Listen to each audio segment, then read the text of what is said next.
พระอัสสชิเถระแสดงธรรมแก่พระสารีบุตรพระพุทธเจ้าตรัสรู้เมื่อวันเพ็ญเดือน6ทรงแสดงธรรมจักรกับปวัตตนสูตรและอริยสัจสี่ในวันเพ็ญเดือน8หลังออกพรรษาแรกพระองค์ทรงแสดงธรรมโปรดปัญจวัคคีย์และพระยศะพร้อมสหาย55รวม60องค์จากนั้นจึงทรงส่งพระสงฆ์ไปประกาศพระศาสนาโดยตรัสว่าพุทโธตินโนมุตโตเป็นต้นพระบาลีท่อนนี้มีความว่าประการที่หนึ่งสัจจะสี่ประการเธอทั้งหลายรู้และเข้าใจอย่างแจ่มแจ้งแล้วเพื่อให้อุบาสกอุบาสิกาทั้งหลายผู้ถวายปัจจัยสี่ได้เข้าใจในสัจจะสี่เธอทั้งหลายจงแสดงสัจจะสี่ให้แก่พวกเขาประการที่สองโอคะกล่าวคือห้วงน้ำใหญ่ทั้งสี่เธอทั้งหลายข้ามพ้นแล้วเธอทั้งหลายจงแสดงธรรมแก่พวกเขาเพื่อให้อุบาสกอุบาสิกาทั้งหลายผู้ถวายปัจจัยสี่ได้ข้ามพ้นด้วยประการที่สามอาสวะทั้งสี่พวกเธอทั้งหลายหลุดพ้นแล้วเธอทั้งหลายจงแสดงธรรมเพื่อให้อุบาสกอุบาสิกาทั้งหลายได้หลุดพ้นจากอาสวะทั้งหลายแล้วจงเดินทางไปประกาศพระศาสนาทางละรูปจากนั้นพระพุทธองค์ทรงเดินทางไปโปรดชดิน3พี่น้องพร้อมบริวารรวม 1,003 รูปชดินเหล่านี้ก็บรรลุธรรมเป็นพระอรหันต์ทุกองค์ในวันแรม1 ค่ำเดือน12พระองค์พร้อมบริวาร 1,300 องค์เดินทางสู่กรุงราชคฤห์เสด็จถึงกรุงราชคฤห์ในวันแรม12 ค่ำเดือนยี่พระเจ้าพิมพิสารพร้อมด้วยชาวกรุงราชคฤห์200,000ออกมารับเสด็จแล้วถวายสวนไม้ไผ่สร้างวัดเวรุวันในวันแรม13 ค่ำพระอัสสชิเถระก็เดินทางถึงกรุงราชคฤห์ในขณะนั้น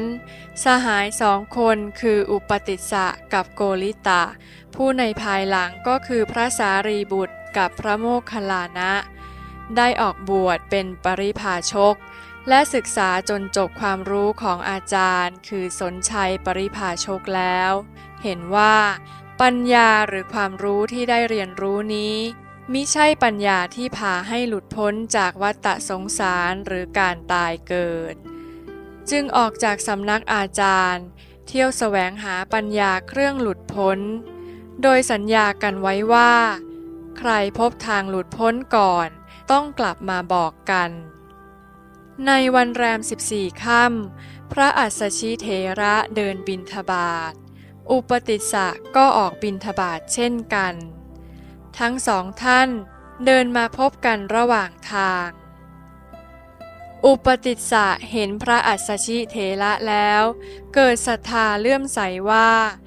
ท่านสมณะรูปนี้มีอินทรีย์ผ่องใสคงจะพบทางแห่งการพ้นทุกข์แล้วเป็นแน่จึงวางสิ่งของแล้วเข้าไปสอบถามธรรมกับพระอัสสชิเถระท่านเป็นศิษย์ของใครท่านปฏิบัติตามคำสอนของใครศาสดาของท่านสอนอย่างไรบ้าง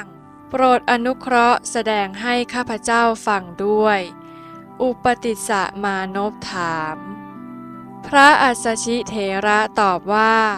ขอท่านโปรดฟังพระธรรมคำสั่งสอนของพระศาสดาขันธ์5นี้ของหมู่สัตว์เกิดแก่เจ็บตายหมุนเวียนผลัดเปลี่ยนไปในทุกภพทั้งนี้เพราะเหตุคืออวิชชากับตัณหาจึงทำให้เกิดทุกข์อยู่ร่ำไปหากมีเหตุทุกข์เหตุสุขก็ต้องมีหากเหตุทุกข์หายความที่ไม่ตายต้องมี นี่เป็นคำสอนของพระมหาสมณะ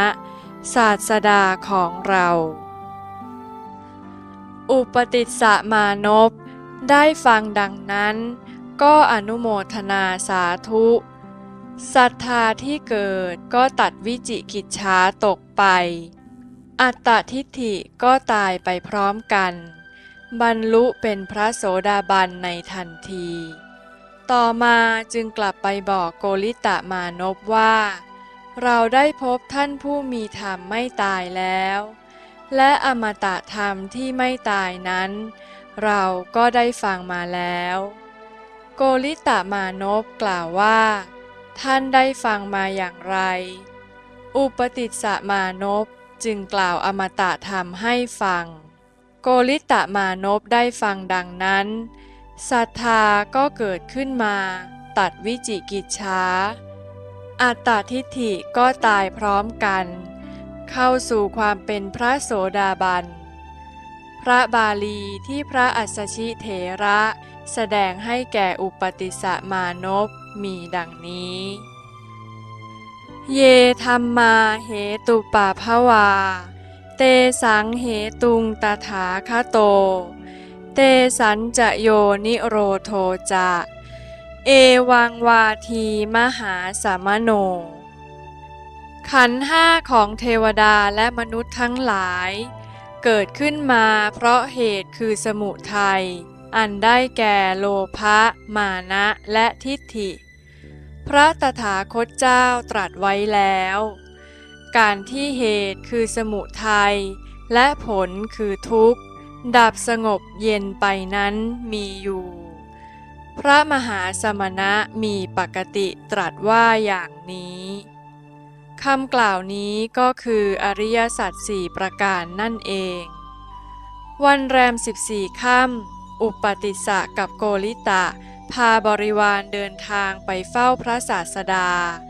พอถึงวันแรม15 ค่ำบริวารทั้งหมดก็บรรลุเป็นพระอรหันต์วันขึ้น8 ค่ำเดือน3พระโมคคัลลานะก็บรรลุความเป็นพระอรหันต์วันเพ็ญเดือน3พระสารีบุตรก็สำเร็จเป็นพระอรหันต์พระพุทธองค์จึงทรงประชุมสงฆ์ประกาศโอวาทปาติโมกข์ท่ามกลางพระอรหันต์ 1,250 องค์